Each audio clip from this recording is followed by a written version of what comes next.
नमस्कार दोस्तों, मेरा नाम विकास है। एक बार फिर से इन एक्शन क्लासेस में आप सभी का स्वागत है। बच्चों, विद्या क्वेश्चन 12th की है। ये भारतीय समाज खंड का है और इसी के सारे क्वेश्चन को हम हल करेंगे। पहले तो हमने यहाँ पर बहुविकल्पीय क्वेश्चन पिछले वीडियोज में देख चुके हैं, उन्हें सॉल्व भी कर चुके हैं। आज इस वाले वीडियो में हम अति लघु उत्तरीय प्रश्नों को हल करेंगे। आइए शुरू करते हैं।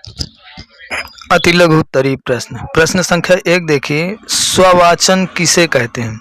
गहनता पूर्वक स्वयं का आत्मनिरीक्षण करने की योग्यता को स्ववाचन कहते हैं। क्वेश्चन नंबर 2 देखिए। समुदाय से आप क्या समझते हैं? तो देखिए लिखा है, जब कभी किसी छोटे बड़े समूह के सदस्य इस प्रकार साथ साथ रहते हैं कि उनका साथ रहना किसी विशेष प्रयोजन या स्वार्थ से न होकर सामान्य जीवन के कारण होता है, तो इसी समूह को हम क्या कहते हैं? समुदाय कह देते हैं। क्वेश्चन नंबर 3 देखिए। आरोपित पहचान क्या है?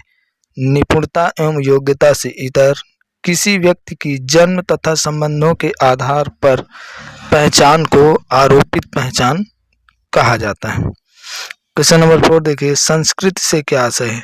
समाज का सुशिक्षित प्रतीकात्मक पक्ष जिसमें भाषा, रीति रिवाज, परंपरा इत्यादि शामिल होते हैं, जिनका संचरण पीढ़ी दर पीढ़ी होता है, सामाजिक संस्कृति कहते हैं। क्वेश्चन नंबर 5 देखिए। समाज किसे कहते हैं? समाज ऐसे लोगों का समूह है जो समान संस्कृति का सहभाजन करते हैं, एक विशेष प्रादेशिक क्षेत्र में रहते हैं तथा जिनका एक पृथक एकीकृत अस्तित्व होता है। क्वेश्चन नंबर 6 देखिए। एकीकरण क्या है? एक ऐसी प्रक्रिया जिसके अंतर्गत समाज की विभिन्न इकाइयां एकताबद्ध होती हैं, यानी कि एक दूसरे से जुड़ जाती हैं, एक सूत्र में बंध जाती हैं, उसे ही एकीकरण कहा जाता है। क्वेश्चन नंबर 7 देखिए। क्वेश्चन नंबर 7 में लिखा हुआ है, ग्रामीण समुदाय की परिभाषा दीजिए। ग्रामीण क्वेश्चन नंबर 7 देखिए। ग्रामीण समुदाय की दो मुख्य विशेषताओं का उल्लेख कीजिए।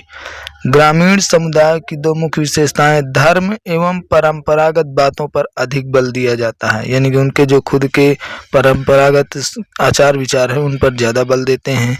भाग्यवादिता होते हैं और अशिक्षापन होता है इनमें।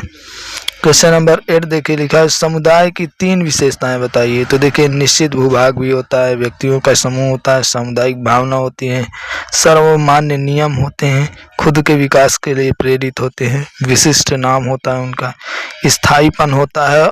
क्वेश्चन नंबर 9 देखिए। वर्ग से आप क्या समझते हैं? वर्ग समान सामाजिक स्थिति वाले व्यक्तियों का समूह है। व्यक्ति लौकिक आयाम जैसे शिक्षा, पेशा, आय, आवासीय दशा का जीवन स्तर आदि पर अपनी अर्जित स्थिति के आधार पर एक वर्ग सदस्य होता है। समाज में समान अर्जित स्थिति वाले व्यक्ति एक वर्ग की रचना करते हैं। वर्ग के सदस्यों में वर्ग चेतना पाई जाती है, यानी कि एक ही तरह के वो क्लास को सपोर्ट करते हुए नजर आते हैं ये सभी। क्वेश्चन नंबर 10 देखिए। समूह की विशेषताएं बताइए। तो एक से अधिक सदस्यों की बहुलता हो, संपर्क और अंतःक्रिया हो, पारस्परिकता की चेतना होनी चाहिए, अंतःक्रिया करने वाले लोगों में अपने को इकाई एक समझने की भावना रखते हैं, उनके समान लक्ष्य हों, समान मानदंड हों और समान मूल्य हों। क्वेश्चन नंबर 11 देखिए। लघु समुदाय की विशेषताओं का उल्लेख कीजिए। तो रॉबर्ट रेडफील्ड ने लघु समुदाय की 4 विशेषताओं को बताया है। कौन कौन से? लघुता है, विशिष्टता है, समरूपता है, आत्मनिर्भरता है। क्वेश्चन नंबर 12 देखिए। समाज को परिभाषित कीजिए। पार्सन्स के अनुसार समाज को उन मानवीय संबंधों की जटिलताओं के रूप में परिभाषित किया जा सकता है जो साधन और साध्य के रूप में की गई क्रिया के फलस्वरूप उत्पन्न होते हैं, चाहे वे यथार्थ हों या केवल प्रतीकात्मक होते हैं। समाज सामाजिक संबंधों का जाल है। मैकाइवर ने कहा था, समाज सामाजिक संबंधों का जाल है। आप ये भी डेफिनेशन को समाज में लिख सकते हैं। ये किसने कहा था? मैकाइवर ने कहा था। आप इसको लिख सकते हैं। क्वेश्चन नंबर 13 देखिए। नागरिक समाज से क्या तात्पर्य है?